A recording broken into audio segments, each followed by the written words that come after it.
ورحمة الله. சூரத்துல் பஹரா அத்தியாயம் 2 வசனம் 83 முதல்.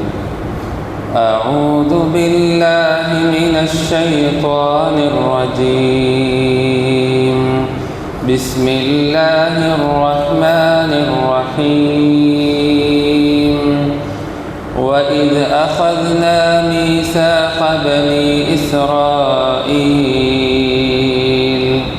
لا تعبدون إلا الله وبالوالدين إحسانا وذي القربى واليتامى والمساكين وقولوا للناس حسنا وأقيموا الصلاة وآتوا الزكاة ثم توليتم إلا قليلا منكم وأنتم معرضون. அல்லாஹ்வை தவிர யாரையும் நீங்கள் வணங்கக்கூடாது. பெற்றோருக்கும் உறவினர்களுக்கும் அனாதைகளுக்கும் ஏழைகளுக்கும் நல்லுதவி புரிய வேண்டும். மக்களிடம் அழகானதையே பேச வேண்டும். தொழுகையை நிலைநாட்ட வேண்டும். ஜகாத்தையும் கொடுக்க வேண்டும் என்று இஸ்ராயேலின் மக்களிடம் நாம் உறுதிமொழி எடுத்த பின்னர் உங்களில் சிலரை தவிர மற்றவர்கள் புறக்கணித்து அலட்சியப்படுத்தினீர்கள்.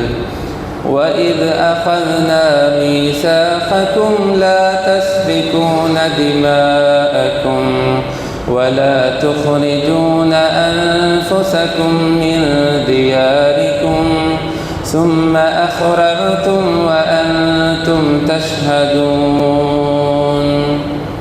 உங்கள் இரத்தங்களை ஓட்டிக்கொள்ளாதீர்கள்.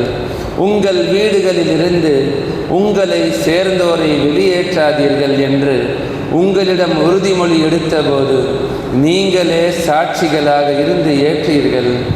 ثم أنتم هؤلاء تقتلون أنفسكم وتخرجون فريقا منكم من ديارهم تظاهرون عليهم بالإثم والعدوان وإن يأتوكم أسارى تفادوهم وهو محرم عليكم إخراجهم أفتؤمنون ببعض الكتاب وتكفرون ببعض فما جزاء من يفعل ذلك منكم إلا خزي في الحياة الدنيا ويوم القيامة يردون إلى أشد العذاب وما الله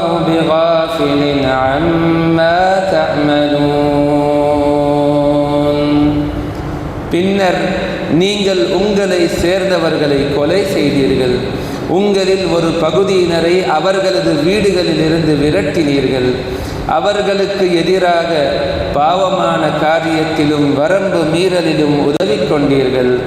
உங்களிடம் யாரேனும் கைதிகளாக வந்தால் உங்கள் வேதத்தில் உள்ளபடி ஈட்டுத்தொகை பெற்றுக்கொள்கிறீர்கள். அதே வேதத்தில் உரிமையாளர்களை அவர்களின் வீட்டிலிருந்து வெளியேற்றுவது தடை செய்யப்பட்டுள்ளது. வேதத்தில் ஒரு பகுதியை ஏற்று மறு பகுதியை மறுக்கிறீர்களா? உங்களில் இவ்வாறு செய்பவனுக்கு இவ்வுலக வாழ்க்கையில் இழிவை தவிர வேறு கூலி இல்லை. கியாமத் நாளில் கடுமையான வேதனைக்கு உட்படுத்தப்படுவார்கள். நீங்கள் செய்வதை அல்லாஹ் கவனிக்காதவனாக இல்லை.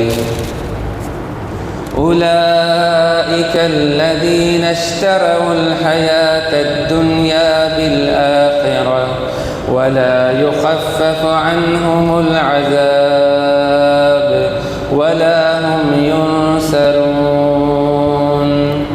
அவர்கள்தான் மறுமையை விற்று இவ்வுலக வாழ்வை வாங்கியவர்கள். எனவே அவர்களுக்கு வேதனை லேசாக்கப்படாது. அவர்கள் உதவி செய்யப்படவும் மாட்டார்கள்.